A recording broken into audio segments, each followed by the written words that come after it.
The review of my dear Donga starring by Abhinav Gomatam, Shalini Kondepudi, Divya Sripada, Nikhil Gajula, Shashank Manduri and ఈ సినిమాకి director B S Sarvagnya Kumar.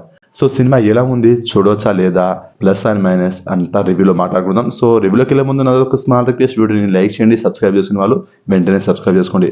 Hero Abhinav Gomatam తను ఒక దొంగ అయితే ఒక అపార్ట్మెంట్ లో వెళ్ళి ఫ్లాట్ ఒక తాళాన్ని తీసి లోపల మ్యాగీ నూడిల్స్ అని అండ్ వాళ్ళ అమ్మ ఏమేమైతే ఐటమ్స్ ఏమంటారో అదంతా హీరో దొంగతనం చేస్తుంటాడు. సో వాళ్ళమ్మకి సూపర్ మార్కెట్లో ఉన్నా అని చెప్పేసి హీరో మాత్రం ఇలా దొంగతనాలు చేస్తూ వంటకి కావాల్సిన సామాన్లన్నీ అంతా సర్దుకున్నాక తలుపు తీసి బయటికి వెళ్ళే లోపే హీరోయిన్ వస్తుంది. అప్పుడు హీరో దొరికేస్తాడు. అప్పుడు హీరోయిన్ పరిచయం అవుతారు. ఆల్రెడీ హీరోయిన్ కి తన బాయ్ ఫ్రెండ్ ఉంటాడు కాబట్టి వీళ్ళు అంతా కలిసి ఒక డ్రామా అయితే ప్లే చేస్తారు. ఇంట్లో తను తెలిసిన వ్యక్తి అని తన ఫ్రెండ్స్ ని అందరినీ పరిచయం చేస్తుంది హీరోయిన్, దొంగ అని చెప్పకుండా. సో తర్వాత ఏం జరిగింది, సినిమా ఏంటనేది story point. Plus points, cinema content బాగుంది అండ్ కామెడీ సీక్వెన్స్ చాలా బాగుంది అండ్ హీరోయిన్ యాక్టింగ్ అయితే సూపర్. అసలు హీరోయిన్ కనుక ఈ లెవెల్లో యాక్టింగ్ చేయకపోతే అసలు మనం ఆ సినిమానే చూడలేము.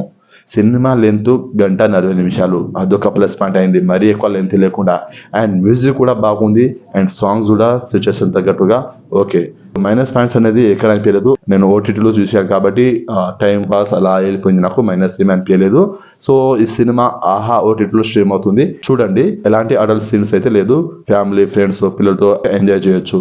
సో సినిమాకి నా రేటింగ్ వచ్చేసి 3 స్టార్స్ అవుట్ ఆఫ్ 5 స్టార్స్. సినిమాని మీరు చూసారా, అయితే మీకు ఎలా అనిపించిందో కామెంట్ చేయండి. నా రివ్యూ కనుక మీకు నచ్చినట్లయితే వీడియోని లైక్ చేయండి, షేర్ చేయండి అండ్ సబ్స్క్రైబ్ చేసుకోండి.